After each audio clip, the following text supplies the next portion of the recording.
Good afternoon. It's Tuesday, March 28th. I'm Laura Cornfield, and this is IBA News broadcasting live from Jerusalem.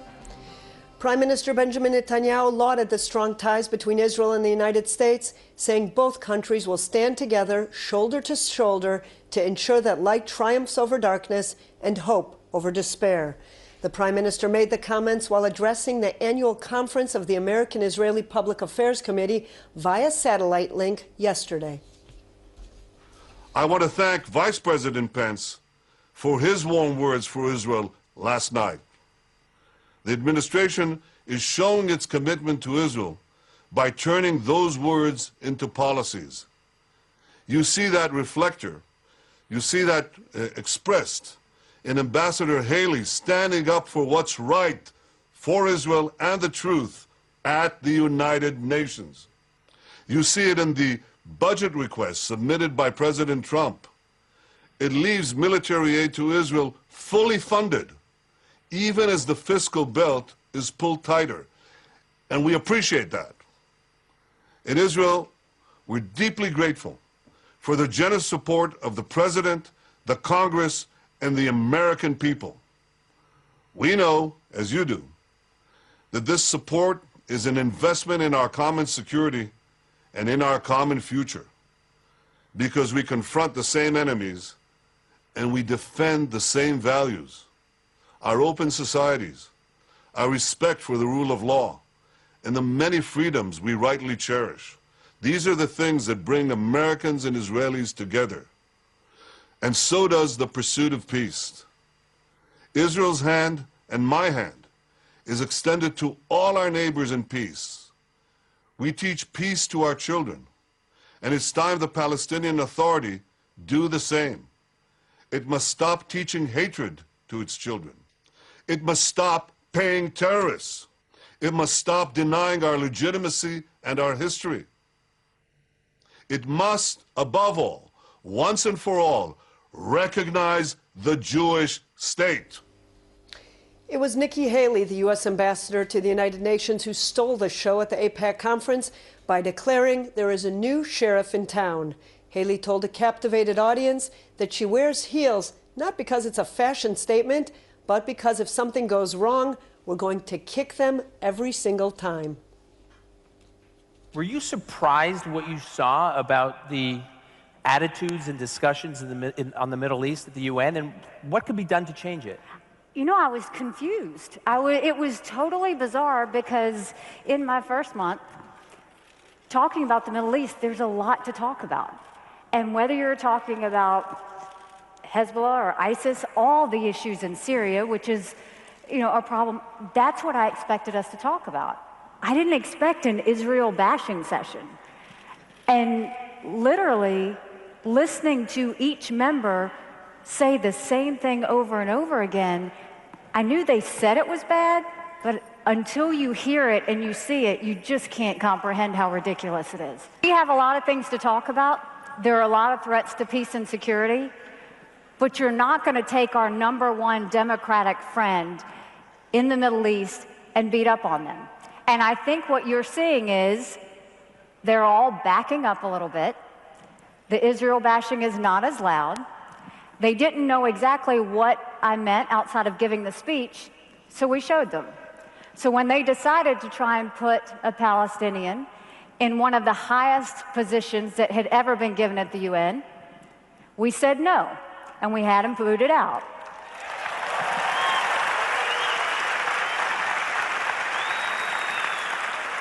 That doesn't mean he wasn't a nice man. That doesn't mean he wasn't good to America. What it means is until the Palestinian Authority comes to the table, until the UN responds the way they're supposed to, there are no freebies for the Palestinian Authority anymore. Israel's Counterterrorism Bureau called on Israeli citizens vacationing in Egypt's Sinai Peninsula to return home immediately, citing threats of imminent terror attacks the reason. The Bureau also raised the travel warning for Sinai to its highest level 1, describing the threats received concrete. Bureau head Eitan Ben-David warned terror groups operating in the Sinai Peninsula are highly motivated to attack Israelis. He also emphasized if the situation deteriorates, Israel may consider shutting down the Taba border crossing between Israel and Egypt. The Bureau also advised Israelis against traveling to Turkey, which received the Bureau's second highest level of alert due to the series of terror attacks in Istanbul and other Turkish cities in recent months. Israeli Air Force pilots are participating in a joint drill in Greece, flying alongside pilots from a number of countries, including the United Arab Emirates, the United States, and Italy. Called INIHOS 2017, the joint exercise that began yesterday will continue until April 6th. Greek Navy and Army personnel are also participating in the drill. A statement released by the U.S. Army said, multinational training engagements such as these strengthen our relationships, maintain joint readiness, and reassure our regional allies and partners. This is not the first time the Air Force has cooperated with the United Arab Emirates. Last year, the two participated in a training exercise in the United States, along with Pakistan and Spain. In November, the Air Force will host crews from the U.S., Greece, Poland, France, Germany, Italy, and India, who will come to Israel to participate in a 2-week-long blue flag drill. Prime Minister Benjamin Netanyahu is considering lifting the ban that forbids government ministers and lawmakers from visiting the Temple Mount. The issue was discussed at a meeting yesterday, attended by Public Security Minister Gilad Erdan, Netanyahu's confidant Yitzhak Molcho, and members of police and security forces. Today, Knesset member Yehuda Glick petitioned the High Court of Justice against the ban, accusing the Prime Minister of violating freedom of worship and restricting the movement of lawmakers. If Netanyahu goes ahead and lifts the ban, lawmakers' visits to the Temple Mount will be permitted in 3 months' time after the upcoming Passover holiday, Jerusalem's reunification celebrations, and Ramadan. The number of visits will gradually increase in accordance with the situation on the ground and police recommendations. Under the current status quo, Jews and non-Muslims can visit the site on specific days, but are forbidden to pray there. The family of soldier Oron Shaul, killed during Operation Protective Edge in 2014, petitioned the High Court of Justice yesterday, demanding the Army release protocols documenting evidence showing he was killed during the Battle of Sejaya. The petition comes 2 months after the Army rejected the family's request to release information concerning Oron's fate. Hamas claims it is holding the remains of Oron Shaul and IDF officer Hadar Goldin, who was also killed in action during the 50-day war. Hamas political chief Khaled Mashal warned Israel that if it changes the rules of the game, Hamas will accept the challenge. Speaking on a video link from Doha to Gaza at a rally in memory of Mazan Foucha, a member of the Hamas military wing, Izzadin al-Qassam, gunned down outside his Gaza home on Friday night, Mashal accused Israel of being responsible for Fouca's death and warned Hamas will continue its resistance against the Jewish state. Since Fouca's demise, Hamas has barred information pertaining to his death from being published and also shut down the Erez border crossing with Israel. The 38-year-old Fouca was sentenced in Israel to 9 life sentences for his role in a suicide bombing on a bus in 2002, in which 9 Israelis were killed and 38 injured. In 2011, he was released as part of the prisoner exchange for Gilad Shalit. He was expelled to the Gaza Strip, where he resumed his activities with the terror group. Palestinian President Mahmoud Abbas met with European leaders in Brussels yesterday in an effort to garner their support and assistance in achieving a peace deal with Israel based on a 2-state solution. During his visit to Belgium, Abbas met with European Council President Donald Tusk, as well as EU Foreign Policy Chief Federica Mogherini. Abbas told the European officials he is ready to reach a peace agreement with Israel and is prepared to work with the EU and United States in order to achieve that goal. Ahead of tomorrow's annual Arab League summit in Jordan, foreign ministers discussed the ongoing war in Syria and the Israeli-Palestinian peace conflict at a meeting yesterday on the shores of the Dead Sea. Jordan's foreign minister, Ayman Safadi, told the forum the only way to achieve regional stability and safety is for Israel and the Palestinians to reach an agreement based on the 2-state solution and the Arab Peace Initiative.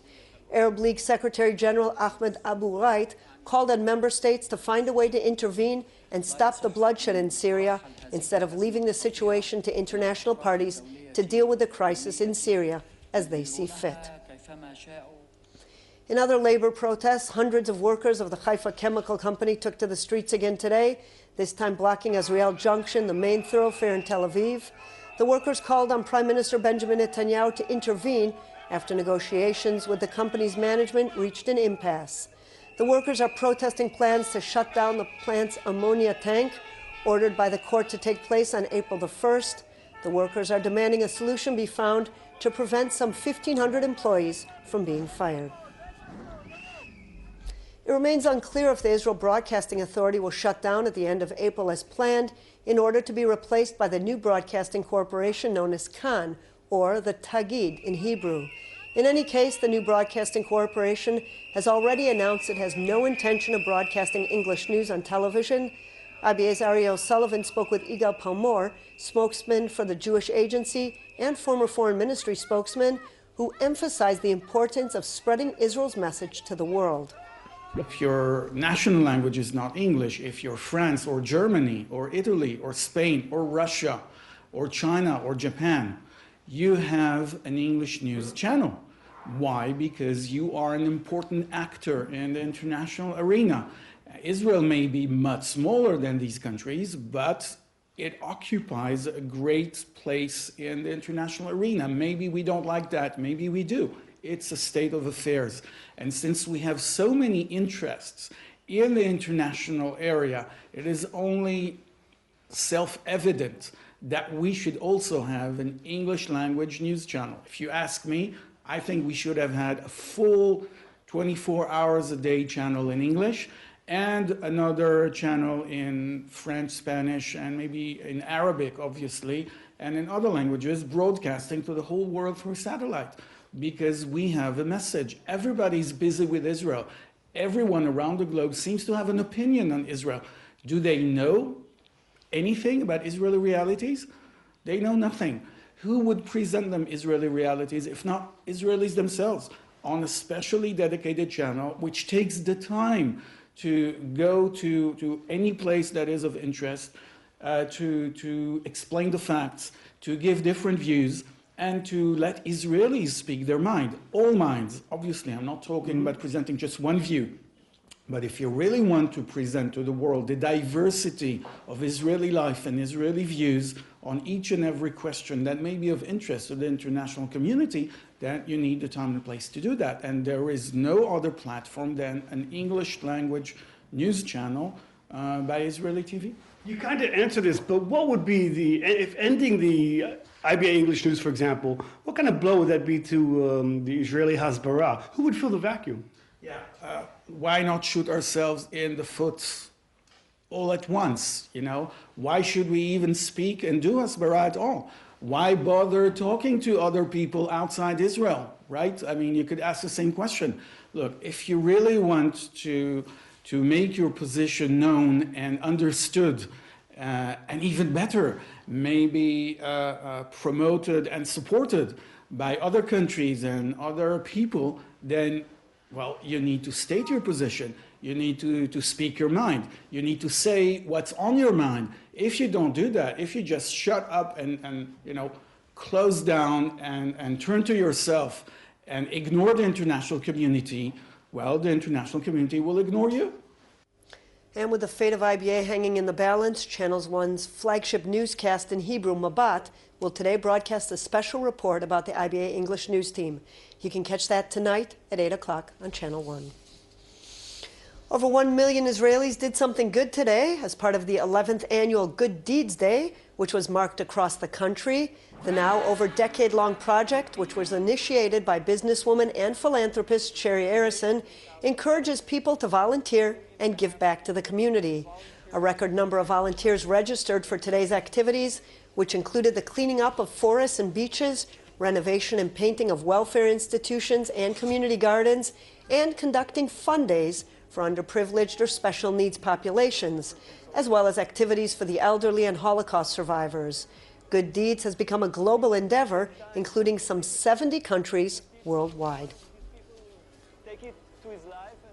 In local money matters, shares were up on the Tel Aviv Stock Exchange while the shekel strengthened in foreign currency trading.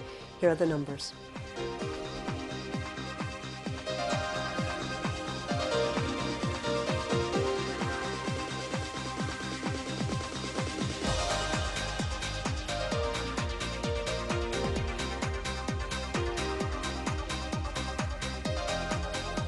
And while it's not quite summer yet, the IBA weather team says to expect unseasonably high temperatures tomorrow with partly cloudy to clear skies. Here are the highs and lows at home and abroad.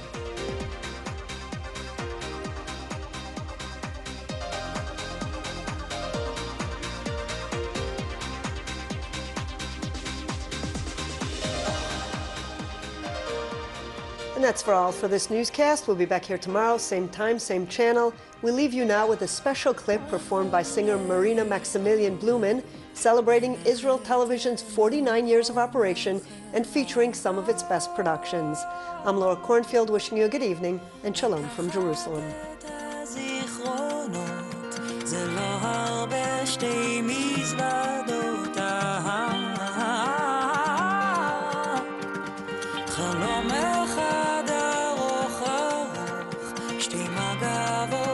שתי תקוות,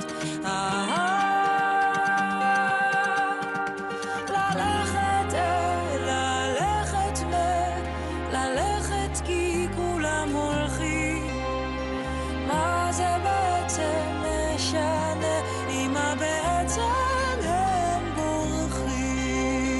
זו אם כן תחזית הטלוויזיה. אני לבד בעיר גדולה, מההתחלה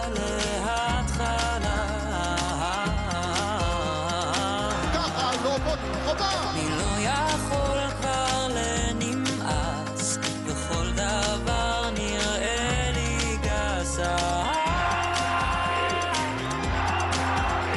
אני לבד בעיר זרה, כאילו אין לי כבר ברירה. כולם אומרים לי לא נורא, וזה מה שעושה לי רע. נכון, לערב אנחנו בצבע.